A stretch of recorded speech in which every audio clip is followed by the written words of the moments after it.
Hello friends, welcome to my YouTube channel. आज हम लोग क्लास 10th का जो चैप्टर 5 है समांतर श्रेणी यानी एपी चैप्टर के जो कॉन्सेप्ट है, मेन कॉन्सेप्ट बेसिक, उसी को क्लियर करेंगे। सबसे पहले इस चैप्टर में आपको क्या क्या पढ़ना है।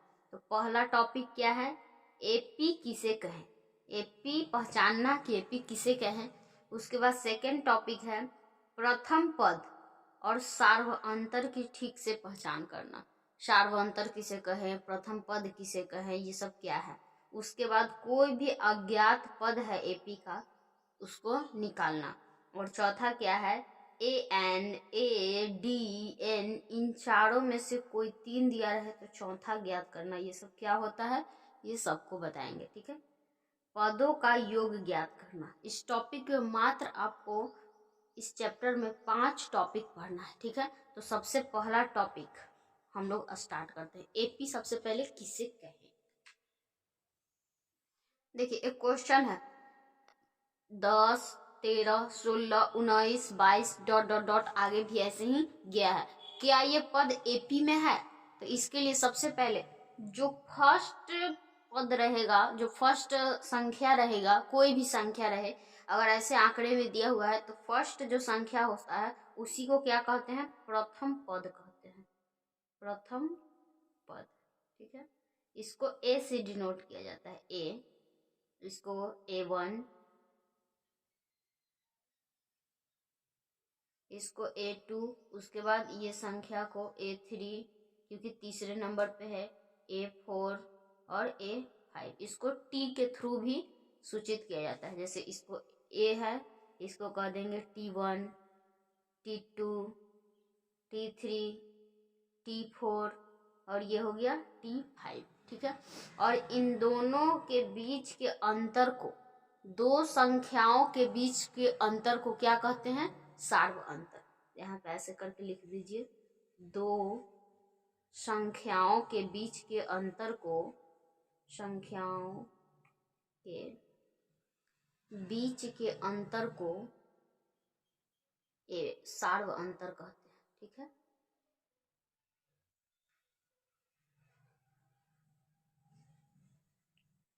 और सार्व अंतर से ही पता चलता है कि कोई पद एपी में है या नहीं है। सार्व अंतर, इसको सार्व अंतर को हम लोग डी से डिनोट करते हैं, डी से सूचित किया जाता है। तो डी इज इक्वल टू क्या होता है फॉर्मूला, हमेशा सेकंड पद में से फर्स्ट पद को घटाएंगे, ये पद में से ये पद को घटाएंगे, मतलब एक आगे वाले पद में से एक पीछे वाले पद को घटा देते हैं। तो देखते हैं T2 माइनस T1 करके, T2 माइनस T1। ठीक है, तो T2 का मान कितना दिया हुआ है, 13, तो 13 और माइनस T1 का मान 10, तो कितना बचेगा, आ गया 3। ठीक है, एक बार तो आ गया 3, फिर भी जांचेंगे आगे पद को भी कि सारा पद एपी में है या नहीं। तो अब इस थर्ड पद में से सेकंड पद को घटाएंगे, यानी D is equal to T3 minus T2, लगातार वाले पद को। ठीक है, यहाँ पे T3 का मान कितना है 16 और T2 का मान कितना है 13, यानी 16 माइनस 13 कितना आया 3। 3 बार कम से कम घटा कर देखेंगे। अब क्या करेंगे, फोर्थ पद में से थर्ड पद को क्या करेंगे, घटाएंगे, चौथा में से तीसरा पद, यानी D is equal to T4 minus T3। T4 का मान है 19 और T3 का मान कितना था 16, तो कितना बचा 3। अब हर बार देखिए 3 आ रहा है, 3 आ रहा है, 3 बार, हर बार सेम संख्या आएगा, यानी हाँ ये जो संख्या है, आंकड़ा, ये एपी में है, एपी में ये है। समझ गए। यहाँ पे देखिए क्या क्या आपको क्लियर हो गया। फर्स्ट टॉपिक एपी किसे कहें, ठीक है, क्लियर। जब कोई आंकड़ा का डी जो है समान आता है बार बार, तब प्रथम पद किसे कहें, फर्स्ट वाले संख्या को क्या कहते हैं, प्रथम पद, क्लियर। और सार्वंतर की पहचान, ये भी क्लियर हो गया, डी के थ्रू दो संख्याओं के बीच के अंतर को सार्वंतर कहते हैं। ठीक है, तीसरा अज्ञात पद ज्ञात करना। अब तीसरा टॉपिक को हम लोग समझेंगे, अज्ञात पद कैसे ज्ञात करें। एक क्वेश्चन है, एपी आपको दिया है 5 T1 का मान दिया हुआ है, T2 आपको नहीं दिया है, T2 नहीं दिया है, T3 और T4 आपको दिया हुआ है। क्या करेंगे, लगातार जो रहेगा उसमें से D का मान निकाल लेंगे। तो D बराबर क्या होता है, तो T2 माइनस T1, तो T2 का तो मान पता ही नहीं है, तो D इज इक्वल टू, पहले D निकल जाएगा तो सब निकल जाएगा, तो करेंगे T4 माइनस T3, लगातार है दोनों। तो T4 का मान 14 दिया हुआ है और T3 का मान कितना दिया हुआ है, 11। तो दोनों 11 में से 3 बचा, ठीक है, 14 में से 11 गया, 3 बचा, तो D का मान 3 आ गया। तो फर्स्ट जब T2 बराबर क्या होगा, A प्लस D, ठीक है, A प्लस D।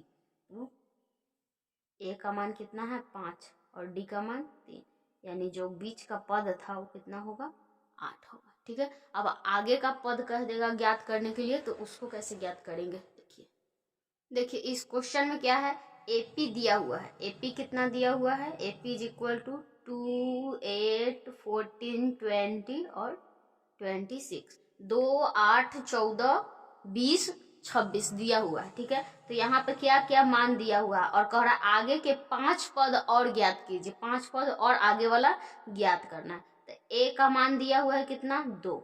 अब डी निकालेंगे, तो डी इज इक्वल टू क्या, T2 minus T1, T2 minus T1, यानी कितना हो जाएगा, 8 में से 2 जाएगा 6, ठीक है। एपी में ऑलरेडी दिया हुआ है तो इसलिए एपी जांच करने का जरूरत नहीं है, तो T3 में से T2 घटाएंगे नहीं, इतना में ही काम क्लियर, ठीक है। अब हमको 1, 2, 3, 4, 5 पद दिया हुआ है, छठा पद ज्ञात करना है, यानी T6 ज्ञात करना है, T7 ज्ञात करना है, T8 ज्ञात करना है, T9 ज्ञात करना है और T10 ज्ञात करना है, क्योंकि 5 पद कहा है, ठीक है। तो सबसे पहले T6 इज इक्वल टू क्या होगा, A प्लस 5D, ठीक है, A plus 5D, A plus 6D। यहाँ पे जितना संख्या रहेगा ना उसको एक यहाँ बस D के साथ जोड़ना है, ठीक है, एक कम इसको D के साथ गुना करना है, ठीक है। यानी 8 है तो यहाँ क्या करेंगे, A प्लस 6D, 9 है तो A प्लस 9 है तो 8D, सॉरी यहाँ पे 8 है ना तो 7 हो जाएगा, सॉरी 10 है तो A प्लस 9D, ठीक है। अब बस कैलकुलेट कर दीजिए, A का मान कितना है, A का मान 2 प्लस 5 और D का मान 6, तो 5 6 का 30, 30 और 2 कितना हो जाएगा, 32, ठीक है। उसके बाद A का मान 2 प्लस 6 गुने 6, क्योंकि D का मान 6, 6 6 36 और 2 38, यहाँ पे 2 प्लस 7 इंटू 6, 7 6 42 और 42 और 2 44, 2 प्लस 8 इंटू 6, 8 6 48 और 2 50, 2 प्लस 9 गुने 6, 9 6 का 54, 54 और 2 हो जाएगा 56। समझ में आ गया।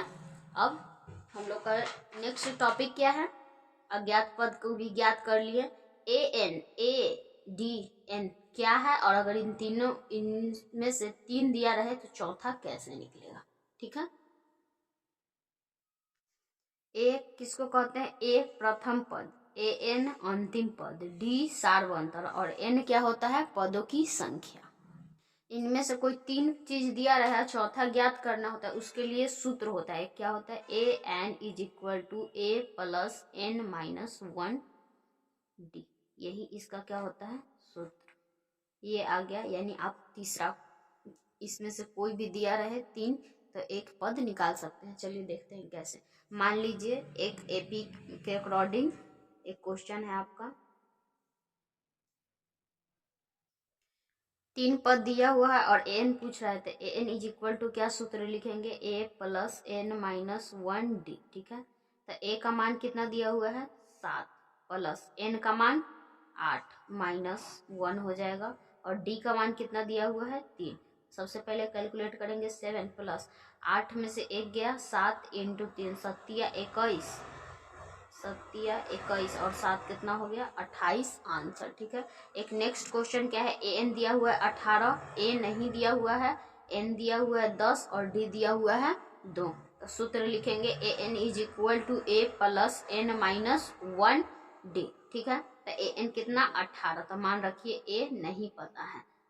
क्या हो गया n माइनस 1, n का मान कितना 10 माइनस 1 और d का मान 2। ठीक है, जैसे है वैसे कैलकुलेट करेंगे। 18 is equal to a plus 9, 9 गुने 2, 9 दूनी 18। ठीक है, 18 प्लस क्या हो जाएगा 18, ये इधर क्या है प्लस में, इधर आएगा तो माइनस में, यानी 18 माइनस 18, तो a इज इक्वल टू क्या आ गया 0।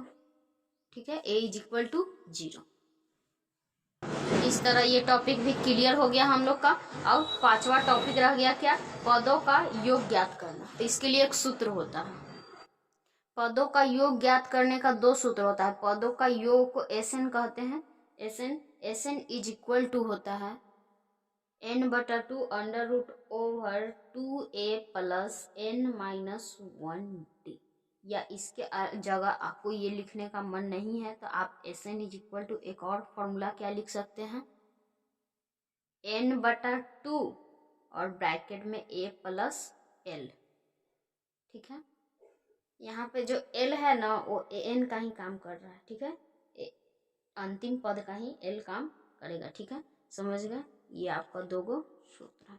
इसको नेक्स्ट वीडियो में क्वेश्चन आंसर के थ्रू समझेंगे। ठीक है, नेक्स्ट वीडियो का लिंक आपको डिस्क्रिप्शन में मिल जाएगा, उसमें सारा क्वेश्चन आंसर रहेगा। वीडियो अच्छी लगी हो तो वीडियो को लाइक करें, चैनल पर नया है तो चैनल को सब्सक्राइब कर लीजिए। मिलते हैं नेक्स्ट वीडियो में, धन्यवाद।